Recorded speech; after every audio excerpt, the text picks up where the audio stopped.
Stories Bigger Than Texas, the Alamo podcast. The Alamo firmly believes history is for all ages. That's why a dedicated education team works hand in hand with educators to spark curiosity and make history come alive. Today, we reveal how field trips to the Alamo have changed over the years, the professional development opportunities now available to educators, and the work being done to ignite a lifelong passion for history in future generations. I'm your host, Emily Balcom. We are joined by members of the Alamo's education team. Alex Rivard is the Alamo's Director of Education. Rosemary Kriegel is the Alamo's Senior Manager for K-12 programs and adult learning. Thank you so much for joining us. Happy to be here. Both of you have backgrounds in education. Alex, your path began in the classroom. Yeah, that's right. Prior to joining the Alamo, I spent nearly 10 years in schools teaching in San Antonio. And Rosemary, you've worked in the museum world to develop educational programs. Yeah. Hi, Emily. I've been working in museums for about 20 years. What drew you both to the Alamo? An educator friend of mine reached out to me and told me that our executive director, Kate Rogers, was building an education team and that she thought that I would be a good match for it. I had spent years in the classroom as a social studies teacher, and one thing I was always really big on was trying to use local history, Texas history, as a means of increasing civic engagement with my students and making them more active participants in their communities and getting them out to vote when it was that time of year. And I always thought that the Alamo kind of had this enormous civic engagement potential because of all of the different histories that were here in different times throughout history that people had come here to advocate for something. When I heard that the Alamo was building an education team, it just seemed like a natural, I would really like to put my name into this hat and see what we could do together. I was drawn to joining the education team as we were anticipating the education center and, of course, the visitor center and museum that'll be coming in the next few years. And I think the Alamo has so many potential points of connection for people, and I was excited about helping students find the way that they connect to Alamo history. The Alamo is such a well-known place to Texans. It's really important that there be world-class educational programming here, that there's going to be education programs here. What could those be? What's the potential for it? Yeah. More than 155,000 school-age children visit the Alamo every year. That is a staggering number. And Alex, I'm sure a lot of us remember coming to the Alamo for a field trip. Do you remember your field trip? I do remember my field trip. I remember it was organized by one parent from the class who really wanted us to visit. So she facilitated the whole trip, Mrs. McAllister. And we went to a presentation in what is now the Crockett Block, the Future Visitor Center and Museum.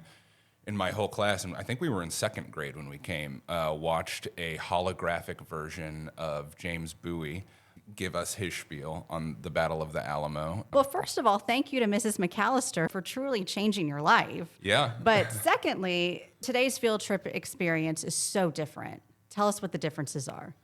While the field trip that I took here when I was a kid was told through the lens of Texan defenders in 1836, when students come here now, they get to look at the site through a number of different lenses of different years and different groups of people. We call them like anchor lenses or anchor dates, whether or not it's looking at the site through the lens of 1718, the founding of Mission San Antonio de Valero and the founding of San Antonio, 1836, Texas Rev, Battle of the Alamo, 1845, Texas annexation and statehood. This becomes a military outpost for the United States. 1903, when Adina de Zavala and Claire Driscoll meet in the lobby of the Menger Hotel. Or 1813, when during the fight for Mexican independence from Spain, when soldiers who survived the Battle of Medina are imprisoned at the Alamo. Or in 1960, when the Woolworth lunch counter in Alamo Plaza peacefully desegregated 4 years before the American Civil Rights Act, that we go around the site, look at where history happened, but look at it through a number of different historical lenses from a number of different perspectives, and that there's a lot of educational potential to be untapped there. The Alamo offers both student field trips and discovery tours. What's unique about each of these opportunities? Historically, a majority of the students and teachers that have come to the Alamo on field trips do so through a free teacher-led option. And so the teacher has a ton of agency over what that experience looks like, but that experience other than the reservation of it, doesn't really go through the Alamo Trust or through the education department. So the Alamo Discovery Field Trip is a way more highly curated experience that is more interpretively and organizationally aligned to the future visitor center and museum.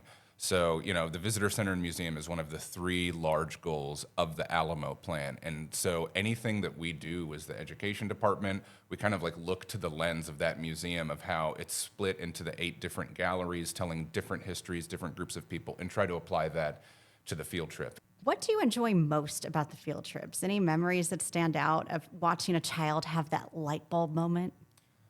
I don't have one light bulb moment that stands out, but I think something that I see a lot on field trips is students and teachers being surprised about where the Alamo story goes that they were not expecting, whether or not that's talking about a time period that they did not expect to be associated with the site, or talking about something that really doesn't have a lot to do with social studies or history, like the preservation of our historic structure. So if we're standing in front of the Long Barrack, that front wall is from 1724.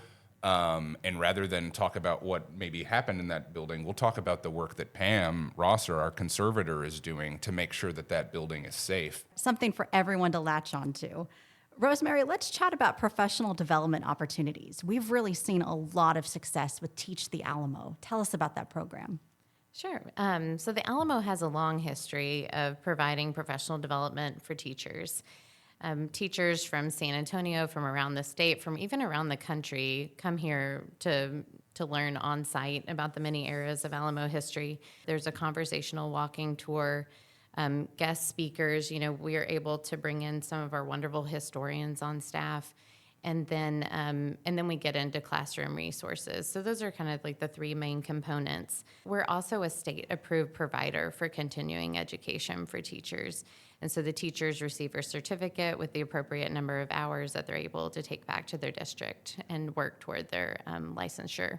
How often does Teach the Alamo happen, and roughly what does it cost? So usually we offer a workshop once a month, and the fee just varies according to the length of the workshop, but usually within the $20 to $40 range. And Teach the Alamo has branched out into several different topics. Yeah, so in the past year, we've expanded Teach the Alamo to explore different topics of Alamo history. So this summer, we offered Teach the Alamo the Mission, Teach the Alamo the Battle, Teach the Alamo Archaeology, and we offered those as one-day, kind of 6-hour workshops. Within the next year, we'll actually offer Teach the Alamo on that the era of kind of Mexican independence. So that time that really sets the stage for the Texas Revolution. So we'll explore that. And then, Alex was talking about the work of our conservator, Pam Rosser. We also have, Tiffany Lindley, Alamo archaeologist. And so talking about the preservation era, but then also ongoing efforts to conserve the historic buildings. And that'll be another topic. What's the response you get from educators when they get to leave the classroom for a day and come to our outdoor classroom? So teachers really love these workshops. A lot of them are kind of Alamo heads. They love the Alamo. Getting to be here on site is so special. A lot of them are also preparing to bring students on site. So it's like they get their own kind of teacher field trip before they get everybody on the bus to come down. So they're leaving kind of energized and with kind of a newfound enthusiasm about the content that they take back to the classroom. And then that, of course, rubs off on the students, and they're even more excited to come down and have their field trip. I love that term, Alamo heads. I'm definitely going to borrow that. The Alamo has also partnered with local museums and cultural sites for an initiative called Museo Institute. Who's involved, and what are the professional development opportunities there? Museo Institute is a year-long professional development program. It's led by the Museum, and it includes a lot of major cultural institutions around San Antonio. So the Museum, the Whitty Museum, McNay Art Museum, San Antonio Botanical Gardens, and the San Antonio Zoo. The teachers who participate in Museo Institute, they get to visit all the partners and do special custom workshops, a lot of times that include behind-the-scenes opportunities. After they make the rounds of all the museums, the zoos, the gardens, they get to choose an institution that they'll work with for the rest of the school year. They do a special project, and they get a free field trip, which is really the icing on the cake. As far as professional development hours, they can earn up to 70 hours over the course of like participating in all those workshops, preparing for a field trip, doing that special project in the classroom. They're earning credit that whole time. And this question is for both of you. As the world becomes more digital, more interactive, has taking both students and educators out of the classroom and onto the historical site become even more important? Definitely. You were talking to Rosemary just a second ago about Teach the Alamo, and we've worked together really purposefully to try to figure out what the best times of year are for the professional development, and then what the scope of a particular maybe session of Teach the Alamo looks like.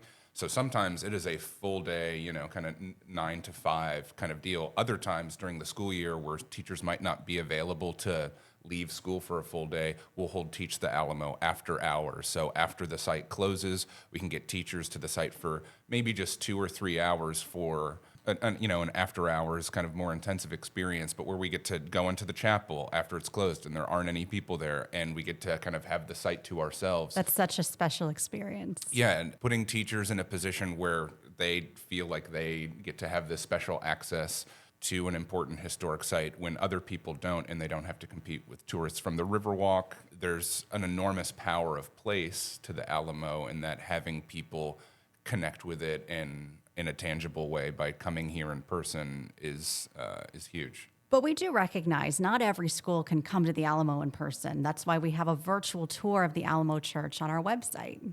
The Alamo virtual tour is amazing, and I think it's a really good complement to an in-person visit as well. But, of course, there's a lot to learn about the Alamo virtually. In that virtual tour, you can actually see things because you're able to zoom in at such a high resolution. You can see things on that you can't see in person. And you can get up close and granular detail to parts of the site that you can visit in person, but also some of the rooms that nobody really gets to go in, like the confessional or the baptistry inside the church. Or even on the front of the church, things you're not tall enough to see. Yeah, unless somebody's told you that where they are, there are a lot of tiny little physical details to the historic structures. The main thing that's coming up for me right now is a lot of the graffiti from the 1850s that was left by American soldiers who were stationed here. But unless somebody points those out to you, you're not going to get up close to them and look at them. And you really have the time and ability to do that with the virtual tour in a way that's just not available even if you're here in person. Another way the Alamo is bringing history straight to classrooms is by relaunching our popular History Trunks program. The Alamo's elementary education specialist, Brianna Echavarria, breaks down how it works. The History Trunk program is a hands-on resource for classrooms that allows students to take a deeper dive to unpacking Texas history. You can find over 40 objects which are all reproductions from those used in the 1800s. From clothing items to a pair of brogans or shoes, the trunk also contains several tools, luxury items, and cooking utensils.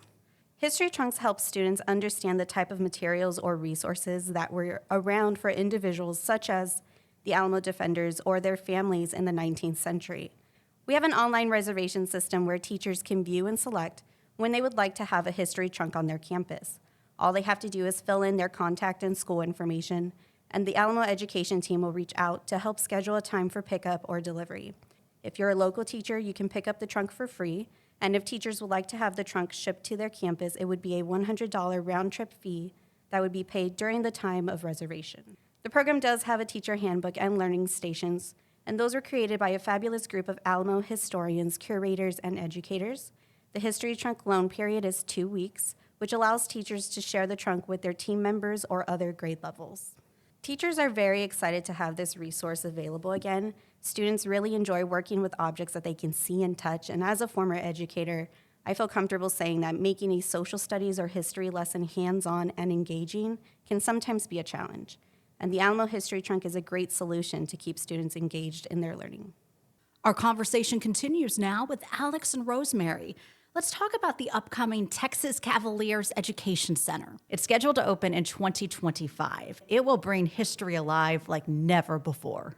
We are so excited for the Alamo Education Center. So, to my knowledge, the Alamo has never had dedicated square footage or education, but when the Ed Center opens up in 2025, we will have more than 17,000 square feet of space dedicated to education. That'll include multiple classroom spaces, a STEAM lab, a young learners classroom, a large orientation theater, a large outdoor classroom underneath one of the Alamo's heritage oak trees. And the fact that through the Alamo plan, we're essentially getting 3 new buildings on site, the collection center, which is already complete, the education center, and then the visitor center and museum. The fact that the education center is one of them illustrates how much of a priority the educational experiences of our youngest visitors are, and how seriously we take that. I love that students will have their own space on the Alamo campus, that they will have their own gate that they enter, we'll be able to greet them, and then,